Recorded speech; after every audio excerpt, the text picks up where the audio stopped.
அஸ்ஸலாமு அலைக்கும். நான் உங்கள் ஷிஃபா குக்கிங்லேருந்து பேசுகிறேன். இன்றைக்கி நம்ம என்ன ரெசிபி பார்க்க போகிறோன்னா, ஒரு சூப்பரான பட்டாணி புலாவ்.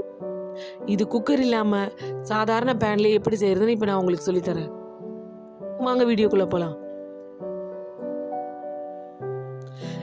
ஃப்ரெஷ்ஷான பட்டாணி வச்சுருக்கேன். 2 பெரிய வெங்காயம் நீல வாக்கில் கட் பண்ணி வச்சுருக்கேன். கொஞ்சம் புதினா கொத்தமல்லி, 3 பச்சை மிளகா. இப்போ ஒரு கடாயில் எண்ணெய் ஊற்றி 2 பட்டை ஏலக்காய் சேர்த்துக்கிறேன். கட் பண்ணி வச்சிருக்க பெரிய வெங்காயத்தை இது கூட சேர்த்துக்கிறேன். வெங்காயம் கொஞ்சம் வதங்கட்டும்.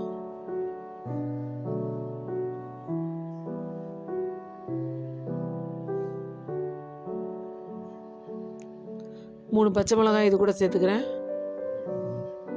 எல்லாம் சேர்ந்து கொஞ்சம் வதங்கட்டும். ரொம்ப கலர் மாறிடக்கூடாது, அப்புறம் ரைஸோட கலர் சேஞ்ச் ஆயிரும்.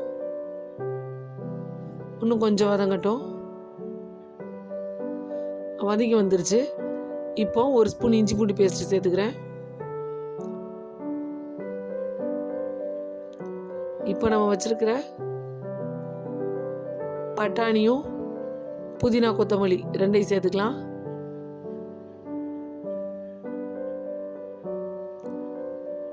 எல்லாத்தையும் எண்ணெயிலே கொஞ்ச நேரம் வதக்கிக்கலாம்.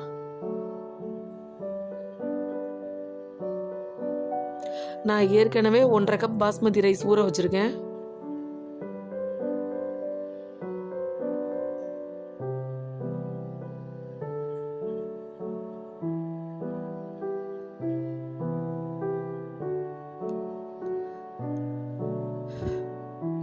நல்லாவே எண்ணெயிலே அந்த பட்டாணி கொஞ்சம் நல்லாவே வதங்கட்டும்.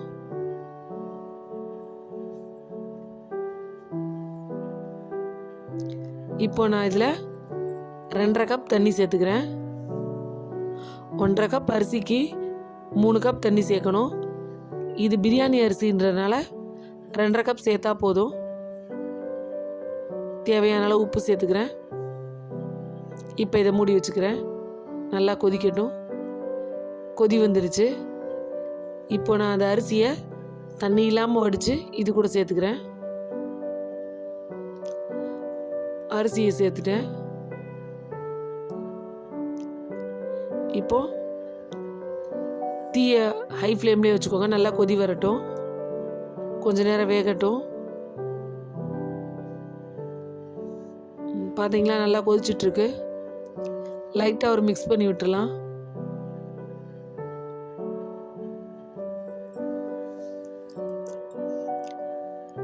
அதே ஃப்ளேம்லேயே கொஞ்ச நேரம் கண்டினியூஸாக கொதிக்கட்டும். அப்போ தான் ரைஸ் நல்லா நீண்டு வரும்.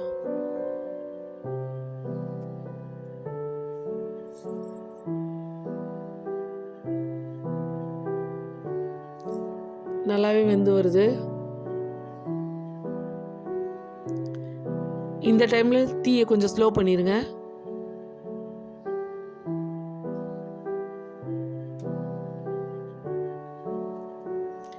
இப்போ பார்த்தீங்களா, அதை விட தண்ணி இன்னும் நல்லாவே வற்றிடுச்சு. இந்த டைமில் நம்ம மூடி வச்சு கீழே ஒரு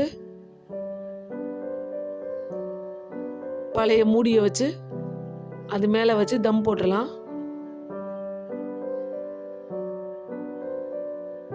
இதை இறக்கிட்டு ஒரு பழைய மூடியை வச்சு அது மேலே இதை வச்சு ஒரு 10 நிமிஷம் தம் போட்டு ஆஃப் பண்ணிடுங்க. இப்போ தம் முடிஞ்சிருச்சு. ரைஸ் எப்படி இருக்குன்னு பாருங்க. பார்த்தீங்களா, நல்லா சுட சுட பொலு பொலுன்னு ஒரு சூப்பரான புலாவ் தயாராகிடுச்சு.